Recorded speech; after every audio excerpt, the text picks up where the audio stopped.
Dua hal yang membuat Anda stres setiap menghadapi perubahan.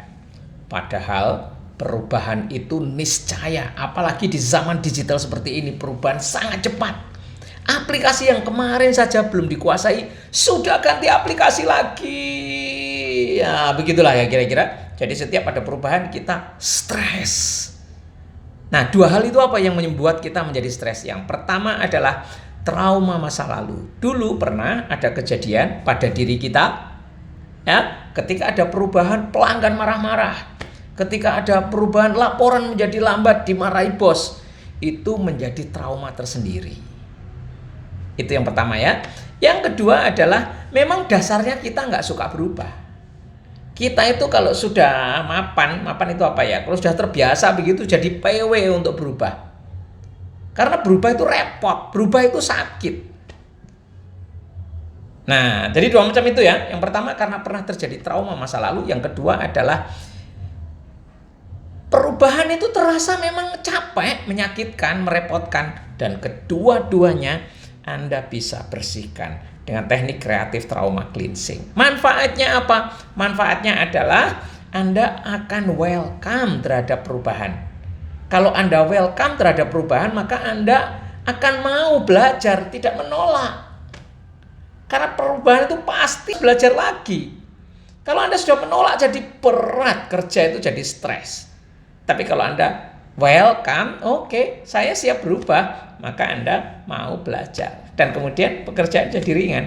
Kalau Anda semakin menolak, Anda akan semakin sengsara, makin stres. Nah, Anda butuh teknik praktis yang namanya kreatif trauma cleansing untuk membuat hati Anda welcome. Hati Anda nyaman-nyaman saja terhadap setiap perubahan. Caranya adalah Anda luangkan waktu duduk santai seperti ini ya.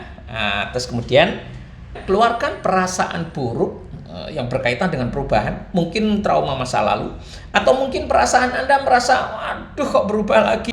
Mungkin rasanya capek, langsung dirasakan capeknya. Setelah capeknya keluar, perasaan capeknya ketika mengingat akan ada perubahan atau ketika menghadapi perubahan, rasakan capeknya. Begitu capeknya sudah terasa, lakukan tepukan di sini. Di bawah dagu, mulai dari bawah telinga sampai bawah dagu sini. Jadi seperti ini, ya.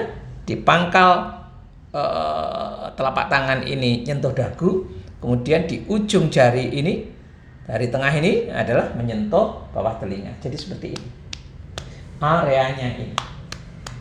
Ya, tepukannya adalah seperti ini iramanya. Ikuti saya saja iramanya. Ya. Tekanannya itu sampai keluar suara. Kalau tanpa jilbab. Kalau dengan jilbab ya yang penting getarannya sampai atau terasa di dagu. Selama 10 menit ya. Perubahan belum datang sudah mulai capek, Anda sudah lakukan terapi. Misalnya ya, jadi gini, aduh perubahan, aduh belajar lagi, dimarah-marahi pelanggan nih. Nah ini karena trauma, dimarah-marahi pelanggan ini. Rasakan, kalau perasaan itu munculnya di deg-degan atau detak jantung ini berdetak kencang, maka fokuslah di dada, di jantung. Fokus di jantung, terus lakukan begini. Fokus di jantung. Ya.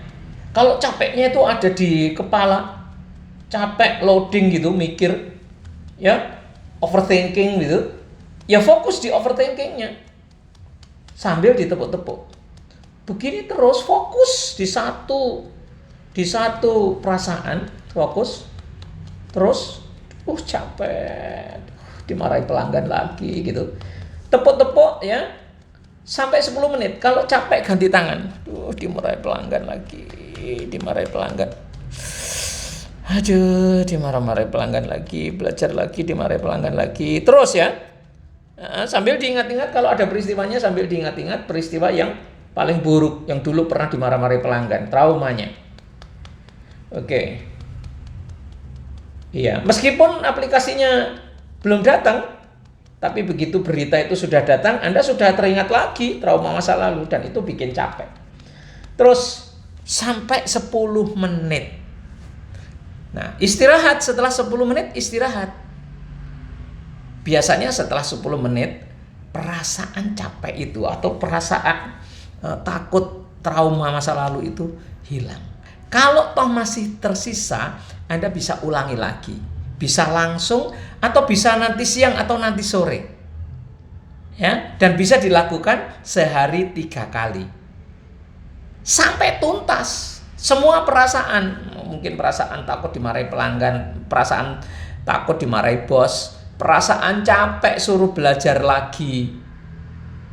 Ya, itu satu-satu tuntaskan dulu. Kalau sudah tuntas, nanti atau besok yang lain mungkin takut dimarahi pelanggan lagi atau takut dimarahi bos. Ya, sehingga Anda akan nyaman ketika mendengar berita akan berubah. Nyaman karena itu hanya soal perasaan. Begitu Anda nyaman, Anda welcome, maka Anda siap berubah dan Anda bekerja dengan senang hati. Demikian, semoga berhasil.